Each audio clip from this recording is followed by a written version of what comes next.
राज्यपाल से मुलाकात के बाद तेजस्वी यादव के घर पर नीतीश कुमार पहुंच चुके हैं। बड़ी बैठक हो रही है और अब आगे इस बारे में फैसला लिया जाएगा कि शपथ कब लिया जाए, तेजस्वी यादव की पार्टी को कौन कौन सा मंत्रालय सौंपा जाए, कांग्रेस के कुल कितने विधायकों को मंत्री पद दिया जाए और लेफ्ट से कितने लोगों को शामिल किया जाए। निशाना पहले 2024 है। देखिए, एक तरफ तो बीजेपी को आंखें दिखाकर मौजूदा वक्त में यकीनन बीजेपी ने महाराष्ट्र में जो बढ़त हासिल की थी शिंदे गुट के साथ, उसको जोर का झटका लगा है बिहार में, क्योंकि नीतीश कुमार इतना बड़ा फैसला ले सकते हैं इसके बारे में यकीनन बीजेपी ने सोचा भी नहीं होगा। अभी हाल ही में हम सब ने देखा था बीजेपी के दिग्गज नेता, चाहे वो बीजेपी के राष्ट्रीय अध्यक्ष जेपी नड्डा हो या फिर गृह मंत्री अमित शाह हो, उन्होंने बिहार में जाकर बड़ी बैठक की थी और वहां पर 200 सीटों पर बीजेपी ने मंथन किया था। तो क्या इसका मतलब ये भी निकाला जाए कि पहले से ही बीजेपी को संकेत मिलने लगे थे कि नीतीश कुमार कभी पलटी मार सकते हैं। और ये जब राबड़ी देवी के निवास स्थान पर पहुंच रहे थे नीतीश कुमार, उस समय की तस्वीरें आपको दिखा रहे हैं। पहले ही भारी भीड़ लालू प्रसाद यादव के समर्थकों की आप टीवी स्क्रीन पर देख रहे हैं। गाड़ी को अंदर ले जाने में मशक्कत करनी पड़ गई यहाँ पर मीडिया जो सुरक्षा कर्मी है उनको। और यहाँ पर इस वक्त की बड़ी खबर यह है, राबड़ी देवी के आवास पर आपको बताते चले मुलाकात चल रही है तेजस्वी यादव, तमाम बड़े जो दूसरे आरजेडी के दिग्गज नेता हैं उनके साथ। ये इस वक्त की सबसे बड़ी खबर आप तक हम पहुंचा रहे हैं और यकीनन ये तस्वीरें अपने आप में बहुत कुछ बयां करती हुई। हिमांशु के पास चलते हुए, हिमांशु के पास हम चलेंगे, लेकिन उसके पहले आपको बता दें किस तरह का रिश्ता रहा है आरजेडी के साथ।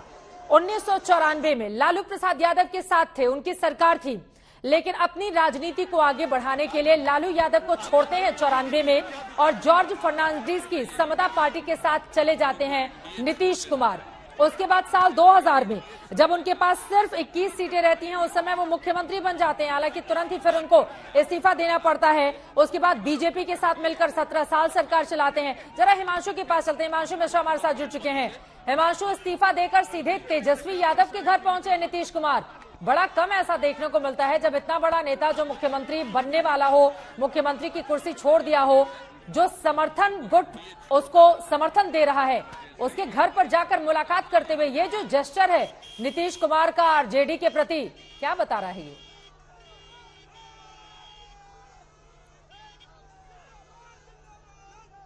हिमांशु,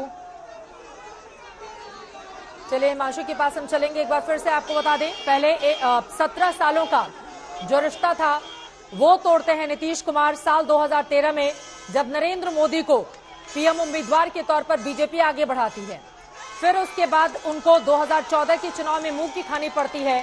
अकेले चुनावी मैदान में जाते हैं। लोकसभा के 40 में से सिर्फ 2 सीटों पर नीतीश कुमार के नेतृत्व में जेडीयू को मिलता है।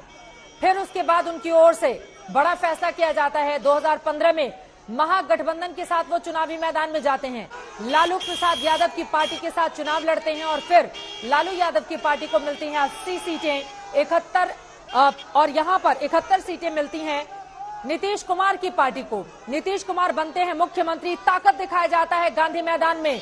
डिप्टी सीएम बनते हैं तेजस्वी यादव, स्वास्थ्य मंत्री बनते हैं तेज प्रताप यादव। देश के अलग अलग हिस्सों के विपक्षी दलों के नेता पहुंचते हैं उस शपथ ग्रहण समारोह में, क्योंकि बीजेपी को आंखें दिखाना था।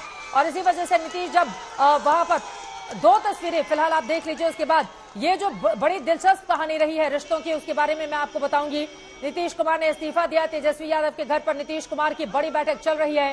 कई बार ऐसा हुआ है जब अपनी महत्वाकांक्षा की वजह से उन्होंने लालू प्रसाद यादव की पार्टी को झटका दिया हो, लेकिन चूंकि अच्छे दिन तो यहाँ पर यकीनन लालू यादव की पार्टी के ही आए हैं। और सुजीत झा मेरे सहयोगी जैसा कि जानकारी दे रहे थे, एक लालू यादव के प्रशंसक आकर उनसे मुलाकात करते हैं और कहते हैं कि नीतीश दरअसल एक ऐसे दूल्हे हैं जिनकी पालकी आरजेडी और बीजेपी दोनों ढोना चाहते हैं। ये नीतीश को तय करना होता है कि ये इधर रहेंगे या उधर रहेंगे।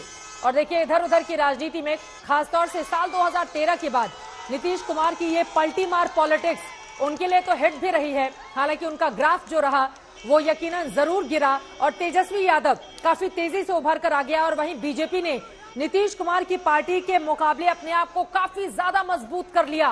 पहले वो छोटा भाई बनकर चुनाव मैदान में हमेशा रहती थी, लेकिन 2020 का ऐसा चुनाव था जहां पर कई बीजेपी के नेताओं ने यह आग्रह भी किया था कि नीतीश से अलग होकर चुनावी मैदान में जाना चाहिए। लेकिन उसके बावजूद और उस वक्त की बड़ी खबर यह है, थोड़ी देर में नीतीश और तेजस्वी की साझा प्रेस कॉन्फ्रेंस होगी।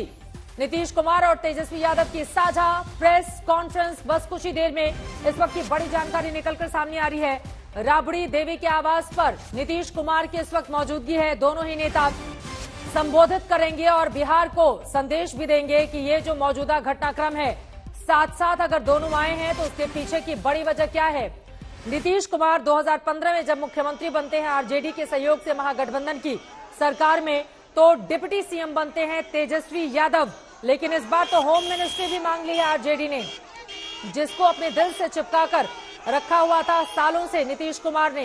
हिमांशु मिश्रा हमारे साथ जुड़ चुके हैं। हिमांशु, कहा जा रहा है बस कुछ ही देर में नीतीश कुमार तेजस्वी की प्रेस कॉन्फ्रेंस होगी, और क्या बड़ी जानकारी हिमांशु?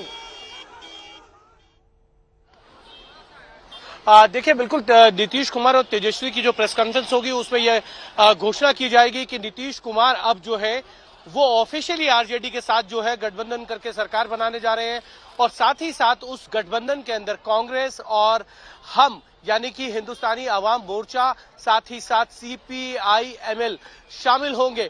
तो ये एक पहली ऑफिशियल जानकारी जो है कि अब आरजेडी के साथ जो के जाकर जेडीयू जो है वो सरकार बनाने जा रही है, और अब जो है गठबंधन के साथी बदल गए हैं। नीतीश कुमार ने अपना इस्तीफा तो सौंप ही दिया है चित्रा, लेकिन साथ ही साथ उन्होंने नए सरकार बनाने का दावा भी जो है अब वो पेश कर रहे हैं। यानी कि ये मान के चला जा सकता है कि कल या परसों जो है रक्षाबंधन के दिन उनका शपथ ग्रहण हो सकता है। नीतीश कुमार एक बार फिर से जो है मुख्यमंत्री पद की शपथ लेंगे।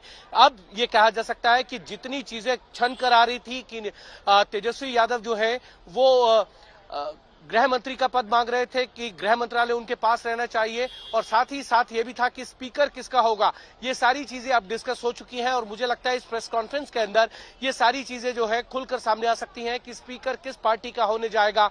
और साथ ही साथ गृह मंत्रालय को लेकर जो कयास थे कि तेजस्वी यादव इस चीज को लेकर अडिंग है कि गृह मंत्रालय उनके पास रहना चाहिए, तो मुझे लगता है उसके बीच का फार्मूला जो है वो निकल गया होगा। और उसी के बाद जो है नीतीश कुमार ने जो है राज्यपाल को जाकर अपना इस्तीफा सौंपा और कहा कि मीडिया से भी मुखातिब होते हुए यही कहा कि देखिए, पार्टी का फैसला है, मैंने मान लिया है। सभी सांसद विधायकों ने कहा कि हमको अब बीजेपी का साथ छोड़ देना चाहिए, तो उन्होंने ये फैसला लिया और अपना इस्तीफा दे दिया। दूसरी तरफ नीतीश कुमार ने जो बैठक के अंदर बातें कही हैं कि बहुत अपमान किया गया है, पार्टी को कमजोर करने की कोशिश की गई है भारतीय जनता पार्टी के द्वारा, मैंने कई बार खून का घूंट पिया है, लेकिन अब अपमान सहा नहीं जाता है। तो कहीं ना कहीं नीतीश कुमार इस चीज को लेकर बहुत लंबे समय से जो है वो प्लानिंग कर रहे थे, जो आज देखने को मिली है। क्योंकि जातीय जनगणना के टाइम पे भी ये कहा जा रहा था कि वो भारतीय जनता पार्टी के साथ अपने संबंध तोड़ने चाहते हैं, लेकिन तब भारतीय जनता पार्टी ने जातीय जनगणना को लेकर अपना समर्थन दिया था और कहा था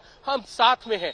लेकिन उसके बाद जिस तरीके से जो है बीजेपी के तमाम नेताओं की तरफ से नीतीश कुमार की सरकार को लेकर या उनकी पार्टी को लेकर बयानबाजी होती रही, उसके बाद नीतीश कुमार ने धर्मेंद्र प्रधान से लेकर तमाम पार्टी के बीजेपी के वरिष्ठ नेताओं को इसकी शिकायत की थी, लेकिन लगाम नहीं लग पाई थी।